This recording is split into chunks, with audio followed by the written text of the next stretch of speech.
तस्मै श्री गुरवे नमः। नित्यशुद्धं निराभासं निराकारं निरञ्जनं नित्यबोधं चिदानन्दं गुरुं ब्रह्म नमाम्यहम्। बोलिए प्रेम से श्री सद्गुरु महाराज की जय। परमाराध्य गुरुदेव के पावन श्री चरणों में कोटिशः नमन।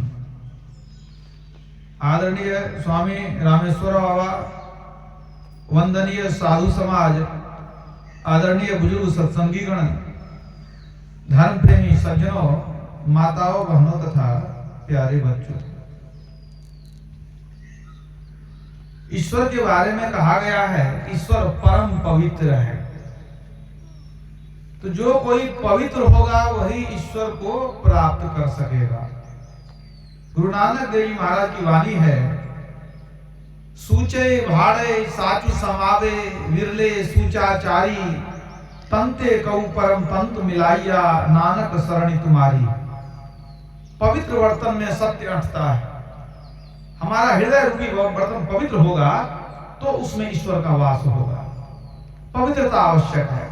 हमारे अंतःकरण की पवित्रता कैसे होगी, क्या आवश्यक है इसके लिए?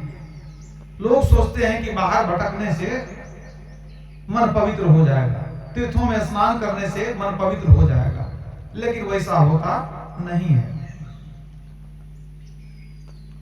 हम लोग सुन रहे थे पाठ में भी, अंतर मलिन विषय रस अति, तन पावन करिए पखारे, मरई न उरग अनेक जतन बल्मीक विविध विधि मारे।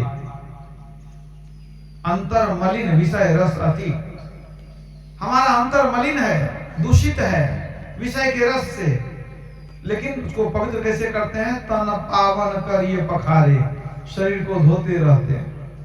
तुलसीदास जी लिखते हैं कि जैसे अगर कोई सांप बिल में घुस जाए और मिट्टी को लाठी से पीटते रह जाए तो सांप का कुछ बिगड़ेगा? कुछ नहीं बिगड़ेगा। जैसे मिट्टी को लाठी से पीटने पर बिल के अंदर जो सांप है उसका कुछ नहीं बिगड़ता है, उसी तरह बाहर में तीर्थों के जल से शरीर को धोने पर अंतर में जो मन बैठा हुआ है दूषित, वह पवित्र नहीं होता है। पुनः दूसरा उदाहरण देते हैं तुलसीदास जी, तरु कोटर मह बस विहंग, तरु काटे मरई न जैसे, साधन करिए विचारहीन, मन शुद्ध होए नहीं तैसे। वृक्ष पर चिड़िया घोंसला बना करके रहती है, या छेद, वृक्ष के छेद में चिड़िया रहती है। अगर हम पेड़ को काट दें तो चिड़िया क्या मर जाएगी? उसका कुछ नहीं बिगड़ेगा। तरु कोटर मह बस विहंग, चिड़िया रहती है पेड़ के छेद में, अब तरु काटे मरई न जैसे, पेड़ को काटने से उसका कुछ नहीं बिगड़ेगा।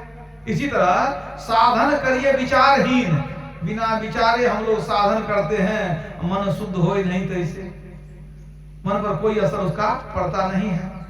लेकिन जब तक हमारा अंतःकरण पवित्र नहीं होगा, ईश्वर का दर्शन बहुत दूर की चीज है। यमराज ने नचिकेता को बताया था, ना विरतो दुश्चरितान, ना शांतो ना समाहितः, ना शांत मानसो वापी प्रज्ञा ने न माप्नुयात्। अर्थात जो पाप कर्मों से निवृत्त नहीं हुआ है, जिसका चित्त अशांत है, वह जो है, जिसकी इंद्रियां भाग रही है, वह आत्मज्ञान द्वारा ईश्वर को प्राप्त नहीं कर सकता है। कहने का मतलब, जिसकी इंद्रियां भागती है, जो पाप में लगा हुआ है, जिसका अंतःकरण चंचल है, वह ईश्वर को पा नहीं सकेगा। इसलिए भगवान राम ने भी कहा, निर्मल मन जन सो मोहि पावा, अमोहि कपट छल छिद्र न भावा। निर्मल मन जन सो मोहि पावा, जब मन बिल्कुल निर्मल होगा तब ईश्वर को प्राप्त कर पाएंगे। तो बाहर में जो भटकते हैं, काशी नहाए मथुरा नहाए नहाए हरिद्वार रे, 4 धाम तीर्थ करी आयो, मन का नहीं सुधार रे। मन नहीं सुधरता है तीर्थ में जाने से। हमारा मन जो है विकारों से ग्रसित है, उसके अंदर विषय की वासना की ज्वार उठती रहती है। लेकिन बाहर तीर्थ में भटकते हैं, उससे कोई फर्क नहीं पड़ता है। पलटू साहब कहते हैं 7 पूरी हम देखिया, देखे चारों धाम। हम लोग कितना तीर्थ किए, थोड़ा बहुत। अब पलटू साहब कहते हैं 7 पूरी भी घूमे, चारों धाम भी घूम लिए। 7 पूरी हम देखिया, देखे चारों धाम, देखे चारों धाम समन में पत्थर पानी, कर्मन के बस पड़ा मुक्ति की राह भुलानी। मुक्ति का राह पता ही नहीं है, कर्मकांड में लगे हैं। चलत चलत पग थके, छीन भई अपनी काया, काम क्रोध नहीं मिटा बैठ कर खूब नहाया। तीर्थ में तो खूब नहाए, लेकिन काम क्रोध मिटा नहीं। ऊपर डारा धोए मैल दिल बीच समानी, ऊपर में शरीर को तो धोए, मैल तो भीतर में। ऊपर डारा धोए मैल दिल बीच समानी, पत्थर में गया भूल संत का मरम न जानी। पलटू नाहक पचिमुए संतन में है नाम, 7 पुरी हम देखिया, देखे चारों धाम। तो अंतःकरण की पवित्रता बाहर भटकने से होने वाली बिल्कुल नहीं है। लोग सोचते हैं तीर्थ में जाएंगे, डुबकी लगाएंगे, कुछ तो पाप कम हो जाएगा। लेकिन कभी कभी पाप कम होने के बदला बढ़ जाता है। गुरु नानक देव जी महाराज कहते हैं, मैं भी बहुत तीर्थ कर चुका हूं। तीर्थ गया मैं नानका, चित चंचल मन चोर, गए थे पाप उतारने, लाद लिए 10 और। गए थे पाप उतारने के लिए और 10 पाप लाद के चले आए वहां। तब कैसे पवित्र करेंगे अपने अंतःकरण को? तो याद रखिए, तीर्थों के जल में डुबकी लगाने से शरीर पवित्र हो जाए तो हो जाए, मन पवित्र नहीं होता है। और जब सत्संग में आएंगे, संतों के वाणी में अवगाहन करेंगे, तब मन पवित्र होगा और ध्यान के द्वारा फिर आत्मा पवित्र होगी। तो याद रखिए, अभी लोग तीर्थराज प्रयाग में डुबकी लगाते हैं ना, त्रिवेणी संगम है। उससे बड़ा त्रिवेणी संगम ये है, ये सत्संग। हालांकि अधिक लोग गांव-गांव से अधिक लोग चले गए हैं सब प्रयागराज कुंभ में। सब जगह सबके परिवार में कोई न कोई गया होगा, सबके सब चले गए हैं। लेकिन वो क्या है? वह त्रिवेणी संगम जड़ है। और ये जो सत्संग रूपी त्रिवेणी है, चलता फिरता तीर्थराज है। मुद मंगलमय संत समाजू, जो जग जंगम तीर्थ राजू। वह जो प्रयागराज में त्रिवेणी है, वह जड़ है, वह एक ही जगह रहने वाली है। और उसमें डुबकी लगाने से सिर्फ शरीर पवित्र होता है। पूज्यपाद संत श्री प्रभु महाराज कहा करते थे कि प्रयागराज में जो त्रिवेणी है, उसमें डुबकी लगाने से शरीर पवित्र होता है, और सत्संग रूपी त्रिवेणी से में डुबकी लगाने से मन पवित्र होता है। मन धीरे धीरे सुधर जाता है। भूले मन को समझाई लीजिए, सत्संग के बीच में आए के जी, अब की बार नहीं चूकना, मानुष के तन को पाए के जी। एक बंगाली महात्मा ने कहा, करो साधु समागम, पवित्र होइबे मन, घुचिबे मोह अंधकार। बंगला भाषा में वो कहते हैं कि साधु संतों का संग करते रहो, तेरा मन पवित्र हो जाएगा, मोह रूपी अंधकार का नाश हो जाएगा। तो मन पवित्र कैसे होगा? सत्संग के द्वारा। और पूज्यपाद संत श्री प्रभु महाराज कहा करते थे, एक अंदर में जो त्रिवेणी है, ईड़ा भगवती गंगा पिंगला यमुना नदी, ईड़ा पिंगलयोर मध्य सुषुम्ना च सरस्वती, त्रिवेणी संगमो यत्र तीर्थराज स उच्यते, तत्र स्नानं प्रकुर्वीत सर्व पापैः प्रमुच्यते। हमारे शरीर में 72 करोड़ नाड़ियां हैं। उन 72 करोड़ नाड़ियों में 101 नाड़ी प्रधान है। उन 101 नाड़ी में 3 नाड़ी प्रधान है, ईड़ा पिंगला और सुषुम्ना। इन तीनों का जहां पर संगम है अंदर में, उसको त्रिवेणी तीर्थराज प्रयाग कहा गया है। जो उसमें डुबकी लगाते हैं, सर्व पाप है प्रमुच्यते, सारे पाप समाप्त, परम पवित्र हो जाएंगे, और तब परमात्मा का दर्शन करेंगे। पहले पवित्र हो लेते हैं, तब भगवान का दर्शन करने जाते हैं। मंदिर में भी नहा लेते हैं, तब जाते हैं मंदिर में दर्शन करने। लेकिन अंदर के त्रिवेणी में जब स्नान कर लेंगे, परम पवित्र हो जाएंगे, मतलब पूरा पवित्र हो गए। अब पवित्र परमात्मा का दर्शन हमको मिल जाएगा। तो अंदर की त्रिवेणी में स्नान करना पड़ता है। तो पवित्रता कैसे होगी, ये आप समझ गए। बाहर में तीर्थ की पवित्रता, तीर्थ में नहीं भी गए तो आप कहीं भी जल से अपने शरीर को पवित्र कर सकते हैं, लेकिन मन को पवित्र करने के लिए सत्संग में आना अनिवार्य है, कोई दूसरा उपाय नहीं। और आत्मा के आवरणों को हटाने के लिए ध्यान भी अनिवार्य है। किसकी भक्ति करेंगे? एक ईश्वर पर अचल विश्वास, रोज हम लोग गाते हैं, एक ईश्वर पर अचल विश्वास, पूर्ण भरोसा। विश्वास तो बहुत जरूरी है। तुलसीदास ने लिखा है, बिन विश्वास भगति नहीं, तेहि बिनु द्रवहीन राम। राम कृपा बिनु सपने हूँ, जीवन लह विश्राम। बिन विश्वास भगति नहीं, तेहि बिनु द्रवहीन राम। बिना विश्वास के भक्ति दृढ़ नहीं होती है, और जब तक भक्ति दृढ़ नहीं होगी राम की कृपा नहीं मिलेगी। यदि राम की कृपा नहीं मिली तो सपने में भी सुख शांति मिलने वाली नहीं है। इसलिए एक ईश्वर में विश्वास होना चाहिए। तो विश्वास तो बड़ी अच्छी चीज है, लेकिन विश्वास का ही एक और रूप है, उसको कहते हैं अंधविश्वास। बहुत लोग जानते बूझते समझते नहीं है, अंधविश्वास पाल लेते हैं। अंधी श्रद्धा मतलब कुछ विचारे नहीं, कुछ जाने नहीं, कुछ समझे नहीं, बस जैसे देख लिया लोगों को करते वैसे ही करने लग गए। इसी को अंधविश्वास, अंधभक्ति कहते। एक बादशाह था, राजा, उसने अपने मंत्री को कहा कि मंत्री, सुनते हैं अंधविश्वास कुछ होता है, क्या होता है जरा बताओ हमको। मंत्री बड़ा चतुर था, कहा कम से कम 4 दिन का समय दीजिएगा तब हम बता देंगे कि अंधविश्वास किसको कहते हैं। 4 दिन का की छुट्टी दे दीजिए। कहा ठीक है, 4 दिन की छुट्टी तुमको दे दिया। मंत्री गया घर, एक जूता बनाने वाला था चर्मकार, उसके पास गया, कहा भैया एक विलक्षण जूता बना देना, जो पैसा लगेगा देंगे। कहा नाप बता दीजिए कैसा जूता बनाना है। तो मंत्री सोचने लगा, सोच के कहता है एक काम करो, 1 हाथ लंबा 1 मीटर चौड़ा बना दो। अभी सुन करके वो मोची का दिमाग खराब होने लगा। कहा महाराज इतना बड़ा जूता कौन पहनेगा? कहा देखो तू काम से मतलब रखो, है कौन पहनेगा नहीं पहनेगा तुमको क्या काम है? तुमको तुम्हारा काम है जूता बनाना, मजदूरी लेना, उतना ही बड़ा जूता बना दो। लेकिन एक बात याद रखो, उसको साधारण धागा से सिलाई नहीं करना, सोने चांदी के तार से सीना उसको, उसमें थोड़ा सा मोती भी उसमें जड़ देना। कहा महाराज जी हम कहां से लाएंगे सोना चांदी मोती? कहा अरे हम देंगे तुमको, हम ला के देंगे, लेकिन जूता ऐसा होना चाहिए कि लोग देख करके जो है ना विस्मित हो जाए कि क्या चीज है। वो सोचने लगा इतना बड़ा जूता, उसमें मोती देंगे, सोना के तार से सिएंगे, पता नहीं क्या करेंगे जूता। कहा ठीक है महाराज 3 दिन में आपको दे देंगे। तो मंत्री तो छुट्टी लेकर घर में बैठा हुआ था। 3 दिन के बाद गया जूता लाने, तो जो मजदूरी थी उसको दे दिया। कह दिया एक बात याद रखना, तू जो जूता बनाया है इसकी चर्चा कहीं नहीं करना, किसी को बताना नहीं कि तू क्या बनाया है कि नहीं बनाया, भूल जाना तू कि ऐसा जूता तू कभी बनाया है, किसी को बताना नहीं। कहा ठीक है महाराज नहीं बनाएंगे, नहीं बताएंगे।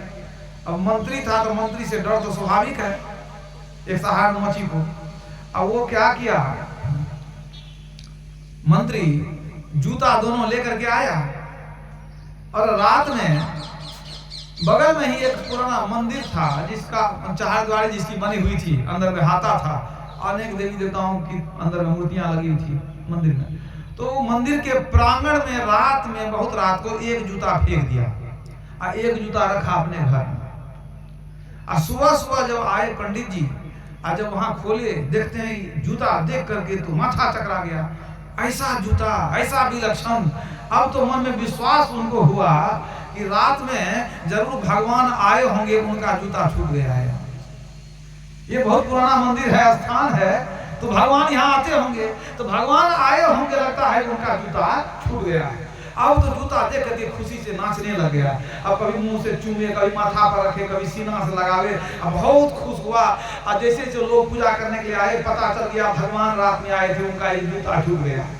अब तो बड़ी भीड़ लगी, बहुत लोग भीड़ लगाए, सब उसको प्रणाम करे, माथा पर ले, उसको चूमे, छाती से लगावे, बहुत मेला लग गया वहां जूता देखने के लिए। इतना कीमती जूता, ये चमक रहा है सोना चांदी से और मोती भी इसमें है, बड़ी भीड़ लगी, लोग दर्शन के लिए टूट पड़े।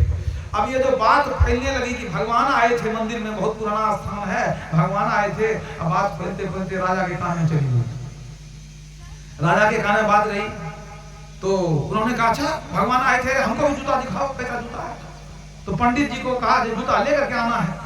पंडित जी जूता लेकर के आए। राजा भी देख करके दंग रह गए। वो जैसे देखे वो भी माथे से सटाए, उसको चूमने लगे, वो भी छाती से लगाए, बार बार प्रणाम कर रहे थे। हे प्रभु हमारा कल्याण हो गया, अब भगवान का जूता हमको स्पर्श हो गया, अब हमारा जीवन धन्य हो गया। और सीने से लगा करके वो भी कृतार्थ थे। उन्होंने आदेश दिया कि मंदिर के प्रांगण में एक अलग स्थान बनाओ और शीशे का घर बना करके इसको रख देना, ज्यादा छुएगा गंदा हो जाएगा। ये भगवान का जूता है, और जो भी पूजा करेगा बाहर से ही करेगा, और इसको अंदर में रख करके शीशा में बंद कर देना। एक ही जूता था। अब जो है पुरोहित ले गया उसको, अब वहां मंदिर में उसको स्थापित करने के लिए जूता को। अब इसी बीच में अब 4 दिन की छुट्टी हुई थी। अब 5वां दिन सो आ गया, कौन मंत्री आ गया।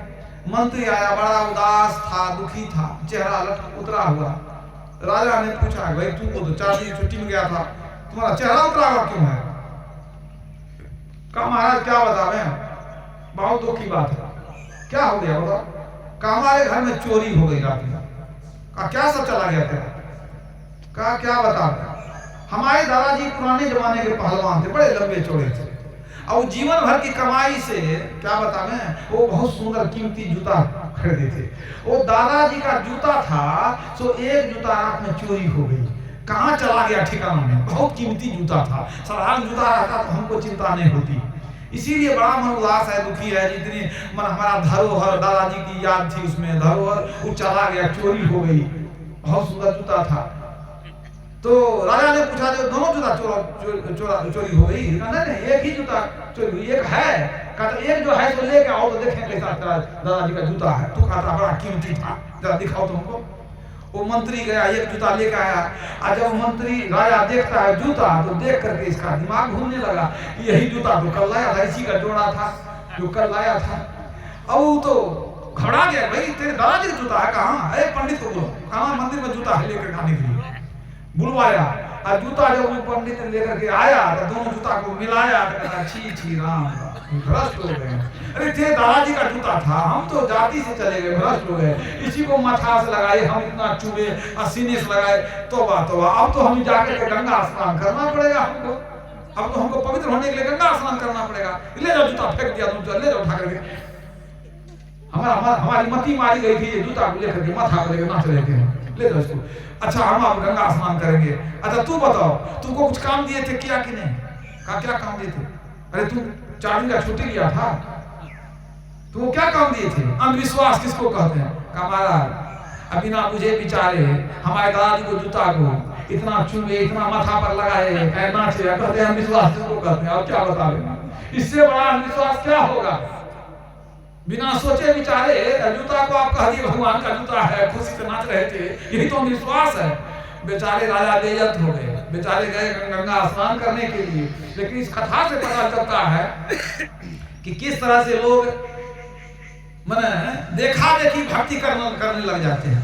देखा देखी कहू न चढ़सी भक्ति का रंग, विपत्ति पड़े पर छाड़सी ज्यों के तिली भुजंग। पर जानिए ईश्वर क्या है,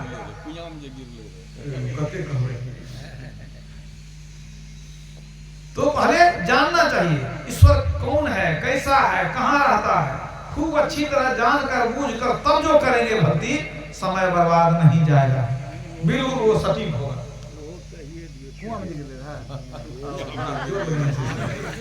श्री सद्गुरु महाराज की जानना क्यों जरूरी है? जानेंगे तब जो भक्ति होगी वो बिल्कुल दृढ़ भक्ति होगी। जाने बिन नहीं होए प्रतीति, बिन प्रतीति हो ही नहीं प्रीति, अप्रीति बिना नहीं भगत दृढ़ाई, अजीवी खगेश जल के चिकनाई। जाने बिन नहीं होए प्रतीति, आप सुने ना, बिन विश्वास भगति नहीं। विश्वास कैसे होगा? जानेंगे तो विश्वास होगा, प्रतीति विश्वास। जाने बिन नहीं होए प्रतीति, अब बिन प्रतीति हो ही नहीं प्रीति। पहले जानेंगे तो विश्वास होगा, विश्वास होगा तो प्रेम होगा, अब प्रेम होगा तो भक्ति दृढ़ होगी, तब ईश्वर का दर्शन होगा, तब ईश्वर की प्राप्ति होगी। तो जानना अति आवश्यक है। कहाँ जानेंगे? बिना सत्संग में आए अब क्या जान पाएंगे? बिना सत्संग ज्ञान नहीं उपजे, कर ले जतन हजार। क्या जानना है आपको? भक्ति करनी है, सिर्फ 3 बात जान लीजिए और कुछ नहीं जानना पड़ेगा। उसके आगे फिर करना पड़ेगा, जानने की जरूरत नहीं रहेगी। क्या जानेंगे? भक्ति क्यों करें ये जानेंगे, अब भक्ति किसकी करें ये जानेंगे, अब भक्ति कैसे करें ये जानेंगे। 3 बात। भक्ति क्यों करें? तो सबसे बड़ी बात है कि लोग सोचते हैं कि नहीं बेटा बेटी होगा इसलिए भक्ति करेंगे, जमीन जायदाद हो जाए, इज्जत प्रतिष्ठा हो जाए, इस बार हमको MP एमएलए का टिकट मिल जाए, जीत जाए, इसके लिए भक्ति करें। लोग सोचता है। कवि साहब कहते हैं, संत लोग कहते हैं कि ये संसारिक वस्तु मांगने के लिए भक्ति नहीं है। ऐसी दीवानी दुनिया भक्ति भाव नहीं बुझे जी। कोई आवे तो बेटा मांगे यही गोसाई दीजय जी। कोई आवे दुख का मारा हम पर कृपा कीजय जी। अब कोई आवे तो दौलत मांगे भेंट रुपया लीजय जी। भेंट क्या करते हैं? रुपया चढ़ाते हैं, हम मांगते हैं दौलत 2-4 करोड़। तो कोई आवे तो दौलत मांगे भेंट रुपया लीजय जी। और कोई करावे ब्याह सगाई सुनत गोसाई रिझय जी। साल भगवान शिव का ब्याह सगाई करा देते हैं, शिवरात्रि में कराते हैं कि नहीं? भगवान प्रसन्न हो जाएंगे। कोई करावे ब्याह सगाई सुनत गोसाई रिझय जी। और सांचे का कोई गाहक नहीं, झूठे जगतपति जय जी। कहे कबीर सुनो है साधो, अंधों को क्या कीजय जी। कहते दुनिया के लोग अंधे हैं, तो क्या हम समझावें? मैं के ही समझाऊं और सब जग अंधा। 1-2 होए तो 3 समझाऊं और सकल भुलाना पेट के धंधा। मैं के ही समझाऊं सब जग अंधा। तो याद रखिए, बिना विचारे जो भटकते हैं तीर्थों में अपना जीवन बर्बाद करते हैं, बिल्कुल बर्बाद करते हैं अपने जीवन को, अंधी भक्ति करते हैं। अभी महात्माओं का आग्रह हुआ कि एक कथा हम कभी कभी कहते हैं वो सुना दें। वो कथा भी बतलाती है कि किस तरह से हम लोग देखा देखी भक्ति करते हैं। कैसे लोग को देख लेते हैं, भाई फूल फुलडाली लेके जा रहा है तो मन में हमको भी उथल पुथल मचने लगता, हम भी चले जाएंगे भक्ति करने के लिए। लेकिन जहां जल फूल चढ़ाते हैं वो कहाँ पूजा किए, वो कौन देवता है, वो क्या मिलेगा, हमको क्या चाहिए, आपको क्या चाहिए और देवता क्या देगा आपको? भगवान राम ने कहा साधन धाम मोक्ष का द्वारा। आप अपने गोसाई घर में, यदि गोसाई घर है, आप देवी देवता की फोटो लगा रखे हैं, आप वहां जाकर विचारिए कौन देवी देवता हमको मुक्ति देने वाला है, उसी की भक्ति कर लीजिए। क्योंकि आपके गोसाई घर में जितनी तस्वीरें हैं वो क्या है? रूप है, परमात्मा अरूप है, बिना रूप वाला, ठीक है। और वो जितने देवी देवता हमको खुद मुक्ति नहीं मिली, आपको मुक्ति कैसे देंगे ये बताइए। ब्रह्मा विष्णु महेश्वर कहिए, इन सिर लागी काई, इनके भरोसे मत कोई रहिए, इन्होंने मुक्ति न पाई। इनको भी मुक्ति मिली हुई नहीं है, ये खुद आवागमन के चक्र में घूम रहे हैं। तो अगर उनकी पूजा करते रहेंगे तो हम भी आवागमन के चक्र में घूमते रहेंगे। अभी मैत्रेयी उपनिषद से पाठ सुन रहे थे आप, उसमें बड़ा ही एक सुंदर श्लोक है। पाषाण लोहमणि मृण्मय विग्रहेषु पूजा, पुनर्जनन भोगकारी मुमुक्षु, तस्माद्यति स्वहृदयार्चन में कुर्याद, बाह्य अर्चन परिहरेर पुनर्भवाय। अर्थात पाषाण लोहमणि मिट्टी आदि की मूर्तियों की पूजा करने वाला बार बार पुनर्जन्म में घूमता रहता है। अतः मुमुक्षु को चाहिए कि अपने ही हृदय का पूजन करे, पुनर्जन्म के लिए बाहरी पूजन न करे। विभिन्न जो मूर्तियों की पूजा करते हैं वो आवागमन के चक्र में घूमते रहते हैं, क्योंकि उस परमात्मा का कोई रूप आकार नहीं है। वेद में कहा गया न तस्य प्रतिमा अस्ति यस्य नाम महद्यसः। जिस परमात्मा का नाम और यश महान है उसकी कोई प्रतिमा नहीं, कोई रूप नहीं। वो कैसा है? अरूप। वो अरूप है। एक अनीह अरूप अनामा अज सच्चिदानंद परधामा। वो परमात्मा एक है और रूप उसका कोई रूप नहीं, अनीह इच्छा रहित है। अनामा उसका नाम भी नहीं है। नाम क्यों नहीं है? नाम रखते हैं माँ बाप। नाम रखने में एक सूत्र है, किसी का नाम कौन रखेगा? रखने वाला पहले जन्म लेता है। मान लीजिए हमारा नाम कौन रखेगा? जो हमसे पहले पैदा हुआ वही ना, माँ बाप दादा दादी। तो याद रखिए नाम वो रखता है जो हमसे पहले पैदा हुआ है। परमात्मा से पहले कुछ था ही नहीं, कौन नाम रखेगा? ना उनका माँ बाप था ना दादा दादी, कौन नाम रखेगा? उनके पहले कोई था नहीं, इसलिए परमात्मा को अनामा कहा गया। जाकर नाम अकहुआ भाई, ताकर कहा रमैनी गाई। लेकिन तब माँ बाप तो उनको नहीं थे, हम लोग संतान हैं, हम ही लोग उनका नाम रख दिए। जितनी भाषा उतने नाम, दादू सृजनहार के नाम अनंत, चित्त आवे सो लीजिए यो साधु सुमरे संत।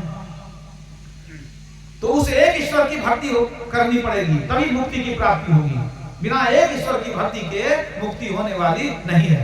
यज्ञ दान तीर्थ करे, पूजा भांति अनेक, मुक्ति न पावे सहजिया, बिन भक्ति हरि एक। साधुबाई कहती है बिन एक हरि की भक्ति किए मुक्ति होने वाली नहीं है, चाहे कितना भी यज्ञ दान तीर्थ पूजा आदि कर ले। इसको जानना जरूरी है, यही तो जानना आवश्यक है कि एक ईश्वर की भक्ति करनी है। बाहर भटकने से कुछ मिलने वाला नहीं है। बाहर भरवन बाल खेल जैसा। तो देखा देखी भक्ति कैसी होती है, उसका एक दृष्टांत सुनाता हूं। एक चोर था, वो चोरी करने के लिए गया। अपने गांव में जल्दी चोर चोरी नहीं करता, वो जाएगा दूर के गांव में, कोई पहचान हो जाए तब क्या। तो गया चोरी करने के लिए, बहुत जगह इधर उधर घुमा, कहीं हाथ कुछ लगा नहीं, सोचा कि नहीं बहुत बड़ा पंसारी है, बहुत अमीर आदमी है सेठ जी, उसी के गोदाम में जो है सिंधमारी करेंगे, वहीं से कुछ चोरी करेंगे। तो दीवार काट करके अंदर घुसा गोदाम में। अंदर घुसा तो देखता है क्या कि सब मोटा मोटा अनाज है, कहीं चावल, कहीं मकई, कहीं धान। कहीं लेके क्या करेंगे, तो इतना मेहनत किए हैं तो मजदूरी भी नहीं निकलेगा। अंधेरा में खोजने लगा कुछ कीमती चीज मिल जाए। और गोदाम के अंदर में और एक कमरा था, उसमें कीमती सामान था। तो बाहर में रात में टटोलते टटोलते हाथ लग गया चीनी का बोरा। सोचा कम से कम चीनी का बोरा ही मिल जाए भी ठीक है, कम से कम वो धान लेने से मकई लेने से बढ़िया है। अब था मजबूत आदमी, 2 बोरा चीनी उठा लिया, अपने मजबूत था वो चोर। 2 बोरा चीनी निकाला, उछेद से निकल गया, लेकर के चल दिया। टोल से थोड़ा ही आगे बढ़ा होगा, अचानक वो जो चौकीदार घूम रहा था तो गांव में, उसकी नजर पड़ गई कि लगता है कोई जा रहा है दूर में। वो आवाज दिया, अरे भैया कौन है, आवाज दिया 2 बार। तो चोर समझ गया कि लगता है कोई देख लिया, तब तो आवाज दे रहा है। वो तेजी से चलने लगा। दोबारा आवाज दिया तो दौड़ने लग गया, वो ना फंस जाएंगे, कोई देख लिया लगता। अब जब वो भागने लग गया, चौकीदार के मन में संदेह हो गया कि जरूर लगता है कुछ गड़बड़ है, चोर हो सकता है, क्योंकि आवाज ये तो बोलना चाहिए तो कि हम फलना है, अमुक आदमी है। भागने लगा तेजी से, जरूर चोर है। तो चौकीदार और लोगों को जगाया, अरे उठो उठो, चोर चोर चोर। सोचा आके ले जाएंगे, कहीं मजबूत होगा, हमसे पटक देता, 1-2 आदमी को ले लेते हैं। तो 2-4 आदमी जो सोया था उसको जगाया, उठाया, कहा चलो चलो चोर पकड़ेंगे। अब दौड़ा चोर के पीछे। अब चोर सोचने लगा कि 2 बोरा चीनी के फेर में रहेंगे तो आज जान चली जाएगी। बोरा के चक्कर में दौड़ नहीं पा रहे हैं, तो हपस गए हैं, तो सांस फूलने लगी है, कैसे दौड़ेंगे। तो अंत में सोचा कि बोरा को फेंक करके भागना पड़ेगा जान बचाने के लिए। फिर मन में आया कि बोरा को कहीं फेंक देंगे तो सब बुझाएगा कि चोर था, चीनी का बोरा लेके भाग रहा था। अगर बोरा को कहीं छिपा दें तो कम से कम लोग नहीं बुझेगा कि हम चोर थे, मतलब जिसको देखे वो चोर ही था। बोरा नहीं रहेगा तो पता कैसे चलेगा, हम भाग जाएंगे, हो गया। अंत में देखने लगा बोरा कहाँ छिपा दें, कोई छिपाने का जगह नहीं मिला। तब क्या देखता है कि सड़क के किनारे में कुआं था। सोचा काहे नहीं बोरा को हम कुएं में गिरा दे, चुपचाप भाग जाएंगे, किसी को कुछ पता नहीं चलेगा। वो गया कुआं में, दोनों बोरा कंधा पर लगा था उसको फेंकने के लिए। और संजोग से रात में कोई पानी गिरा दिया था, वहां मिट्टी था, गीली मिट्टी थी। और कुआं में मुंडेरा जो चार वाली होती वो नीची थी, चार वाली ऊंची नहीं थी। अब जैसे वो बोरा गिराने लगा, पैर फिसल गया, बस अपने ले लेके चला गया कुआं में। बोरा सहित अपने भी गिर गया कुआं में। तो गिर गया तो डर गया, सोचा चिल्लावे, फिर सोचा नहीं चिल्लाएंगे, लोग सब आ रहा है खोजने के लिए, आ रहा है, चिल्लाएंगे तो कुछ जाएगा तो निकालेगा हमको जरूर कुआं से, लेकिन मार मार के हमको जो है दम निकाल देगा। इससे बढ़िया चुप रहने में भलाई है। उसी कुआं में किसी तरह दम साध के पड़ा रहा। और संजोग क्या, पानी बहुत ज्यादा नहीं था, कंधा भर पानी था। सोचा किसी तरह इसमें जान तो सांस तो ले सकते हैं ना, अब जाने देते हैं लोगों को, तब निकलेंगे। अब वो लोग जब चौकीदार आया 2-4 आदमी को लेके, अब जो आगे बढ़ा देखता है अचानक चोर गायब हो गया। जब कुआं में गिर गया तो देखा नहीं जो कुआं में गिरा है, तो देखा अचानक गायब हो गया। अब वो लोग डर गया कि हो न हो भूत पिचास होगा, तब क्या होगा, अचानक गायब कैसे हो गया, कहीं हम लोग को पकड़ ले दाब दे तब क्या होगा। कहने अब हम लोग को अपना जान बचाना है। चौकीदार भी भाग गया, गाँव वाला भी भाग गया, आई कुआं में पड़ा हुआ। जब इसको लगा कि नहीं, लगता है सब चला गया, पैर की आहट समाप्त हो गई, अब बुझ गया कोई नहीं, अब हमको कुआं से निकलना पड़ेगा। अब किसी तरह बोरा को पानी में खड़ा किया, एक बोरा पर दूसरा बोरा दिया, सोचा कूदते हैं कहीं निकल जाए। अब 2 बार कूदा जैसे तो चीनी जो है गल गया, पानी में मिल गया, तो कहाँ कूदेगा वो। अब कितना भी कूद के रह गया, पानी से निकल नहीं सका, रात भर उसी में पड़ा रह गया। अब दुर्भाग्य क्या, यही ठंडा का महीना भी था। अब ठंडा में रात भर जो उस कुआं में रहा तो उसका देह जो है तो कठोर हो गया एकदम से, क्या कहा जाए, ठंडी मार दिया उसको, ठंडी मार दिया एकदम, शरीर अकड़ गया उसका शरीर। अब वो बेहोश था पड़ा हुआ अंदर में। सुबह कोई आदमी बाल्टी रस्सी लेके आया शौच मैदान के लिए, और झांका तो देखता, अरे लगता है कोई आदमी है इसके अंदर में। और वो चिल्लाया कि आदमी कोई डूब गया। गांव पर गया तो 2-4 आदमी टोला पर से आया, आदमी डूबा हुआ है, बांस लिया, रस्सी लिया और सब घुस करके उसको निकाला तो देखता है मरा नहीं है, सांस चल रही है। तुरंत आग सुलगाया, तेल मालिश करने लगा, पहचानो कौन है, कोई देखो, इसे घर वाला को खबर कर देंगे। इतना लोग आया उसको देखने लगे, कोई पहचाना नहीं। एक तरफ मुसलमान का टोला था, एक तरफ हिंदू का टोला था, सब आया लेकिन कोई पहचाना नहीं। तो बताएगा किसको कि भाई किसका आदमी है, किसका घर है, कुछ पता नहीं, किसका आदमी है, कहाँ घर है, कुछ पता नहीं चला। तो अंत में जो है मालिश करते रह गया, इसी बीच में चोर जो मर गया, ठंडी से बेचारा मर गया। जब मर गया तो सबको बड़ा अफसोस हुआ कि लगता है कि जब कुआं का चारदीवारी जो ऊंचा नहीं था तो भूले भटके कोई राहगीर बेचारा इसमें गिर गया है। तो अब क्या करें, आदमी है, आदमी जब मर गया तो फेंक तो नहीं देंगे लाश को, और जलाने में तो बड़ा परेशानी है, खर्चा है। तो कुछ मुसलमान लोग थे, कहते काम कीजिए, दफना दीजिए इसको। सरकारी जमीन थी वहीं पर, खोद करके और सब मिल करके उसको दफना दिया, मिट्टी से पूरी तरह से ढांक दिया। तो ढांक दिया, इसका तो काम समझिए समाप्त हो गया। इसी बीच में कोई आदमी जो कुआं से पानी निकाला और पानी से मुंह में लिया, कुला किया, तो कहता है क्या कि बड़ा घोर चमत्कार हो गया, देखते हैं कुआं का पानी मीठा हो गया। का कैसे मीठा हो गया, अरे पानी भर के लाओ, पानी भरा, का देखें हमको दो, सब पीना शुरू किया उसको, हाँ पानी मीठा हो गया, चमत्कार हो गया। अब देखिए वो जो आदमी मरा था तो उसको देखने के लिए उतना आदमी नहीं आया, और कुआं का पानी मीठा हो गया है। अब वो पानी पीने के लिए कहे गांव का लोग जो है उमड़ पड़ा, सब अपना बाल्टी लोटकी लेकर के सब दौड़ा कि नहीं बात चमत्कारी पानी है। हम कोई कहता था हमारे पिताजी को आंख नहीं सूझता है, इसको पिलाएंगे तो ठीक हो जाएंगे, कोई कहता लकवा ठीक हो जाएगा, कोई कहता था बांझ है ये, इसको बच्चा हो जाएगा, ये चमत्कारी पानी पिलाएंगे। और सब एक बाल्टी पानी भरे तो सब थोड़ा चुल्लू में लेना शुरू करे, अब पूरी भीड़ लग गई। अब कुछ बुजुर्ग लोग बैठे, पंडित लोग बैठे, मौलवी लोग बैठे विचार करने के लिए, पानी मीठा हुआ तो कैसे मीठा हो गया। सब बैठ करके मीटिंग किए, ये पानी मीठा कब से हुआ। तो एक भला आदमी कहा क्या बतावें, जब से ही भला आदमी कुआं में गिर गया था, इसको जो हम लोग निकाले हैं, जब से निकाले हैं तभी से पानी मीठा हो गया। कहा देखो, मौलवी साहब ने कहा देखो तुम लोग मूर्ख है, समझो बात को, ये जो आदमी है कोई साधारण आदमी नहीं है जिसको हम लोग दफनाए हैं, ये बहुत बड़े कोई पीर फकीर बाबा होंगे, कोई पीर बाबा थे कि कुआं में गिर करके जान अपनी दे दिए लेकिन पानी को मीठा कर दिए, गांव का कल्याण कर दिए। अब इतने बड़े पीर बाबा जो जान दे करके गांव का कल्याण किए, पानी को मीठा कर दिए, और उनका जो है यहाँ पर कब्र ऐसे पड़ा हुआ है, तो बताओ उसको मजार बनाना चाहिए कि नहीं। कहाँ पीर बाबा का मजार बनना चाहिए, दरगाह बनना चाहिए, यहाँ उर्स मनाना चाहिए, पुण्यतिथि मनाते हैं साल में, उसी को उर्स कहते हैं, पुण्यतिथि मनाना चाहिए। तो एक काम करो, इतने बड़े पीर बाबा का स्थान हमारे गांव में हो गया, गांव का तो कल्याण हो गया, गांव तो धन हो गया, अब यहाँ पर जो है ना खूब बढ़िया मजार बनाओ, दरगाह बनाओ। कहाँ सब एक मत हो गया कि नहीं अब दरगाह बनाना है यहाँ। कहा चलो चंदा करते हैं, सब आदमी चंदा करने के लिए निकला। तो चंदा करने लोग निकलते हैं ना, तो सबसे पहले मजबूत आदमी को पकड़ते हैं, जो ज्यादा देने वाला है, पहले उसी को पकड़ते हैं।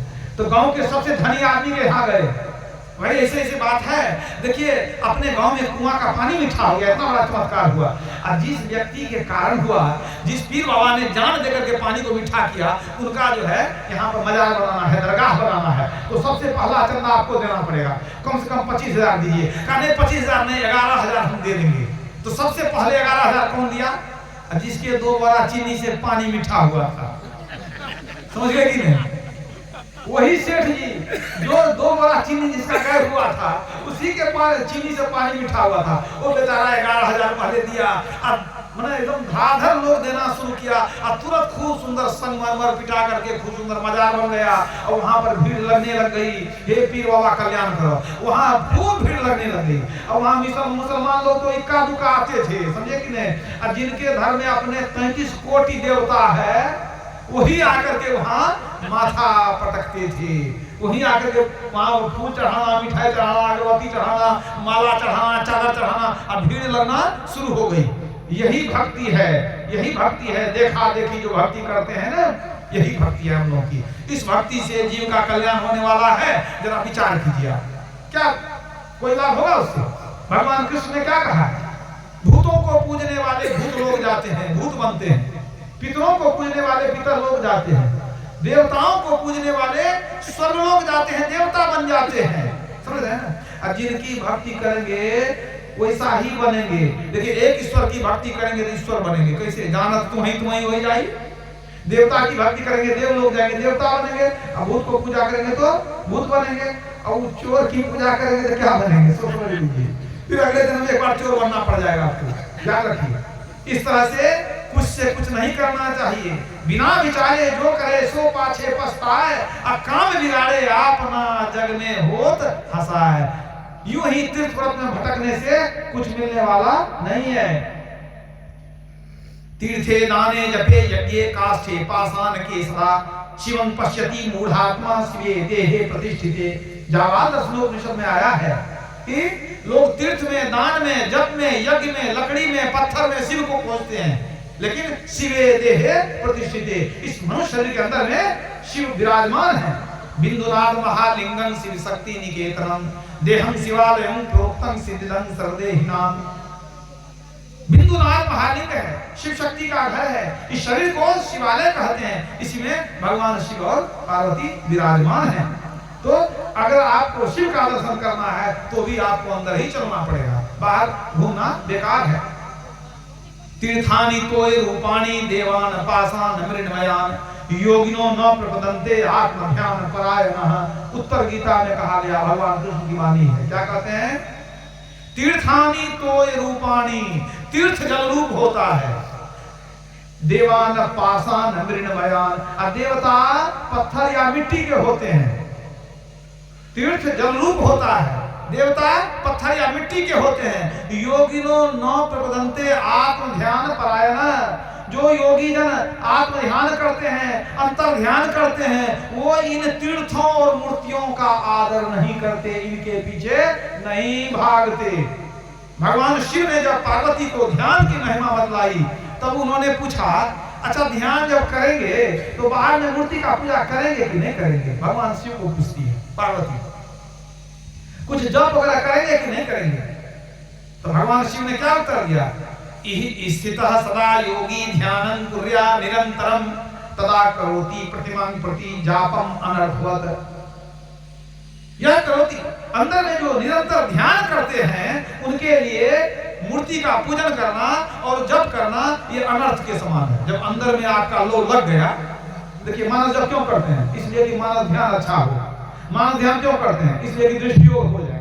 और जब दृष्टि योग हमारा खूब अच्छी तरह हो जाए, जब हम आंख बंद करें तुरंत प्रकाश मंडल में चले जाएं, तो अब हमको मानव ध्यान की जरूरत नहीं है। पहले अ से अनार पढ़ते थे, लेकिन जब कॉलेज में चले गए तो अब जरूरी नहीं कि अ से अनार, आ से आम वाला भी किताब रोज पढ़ने के बाद जरूरी नहीं है। तो जो बिल्कुल आंख बंद किए समाधि में चले गए, उनको क्या जरूरी है कि बैठ करके बहुत देर तक वो मानस जप करें, मानस ध्यान करें, इस सबसे आगे बढ़ गए हो। इसलिए भगवान शिव ने क्या कहा कि जो ध्यान में जिसका लोभ लग गया उसके लिए मूर्ति पूजन करना और बाहरी जप करना अनर्थ के समान है, व्यर्थ है, वो बेकार है। मतलब लक्ष्य क्या है? अंतः साधना, ध्यान योग। ध्यानात् पापानि नश्यन्ति, ध्यानात् मोक्षं च विन्दति, ध्यानात् प्रसीदति हरि, ध्यानात् सर्वार्थ साधनम। नारद पुराण में कहा गया, ध्यान से पापों का क्षय होता है, ध्यान से भगवान प्रसन्न होते हैं, ध्यान से सारे मनोरथ सिद्ध होते हैं, ध्यान से मोक्ष की प्राप्ति होती है। इसलिए हम लोगों को क्या करना है? आहो भक्त सार भक्ति करू हो, सार भक्ति करिए, असली भक्ति करिए, नकली भक्ति करके अपने जीवन को बर्बाद मत करिए। बोलिए प्रेम से श्री सद्गुरु महाराज की।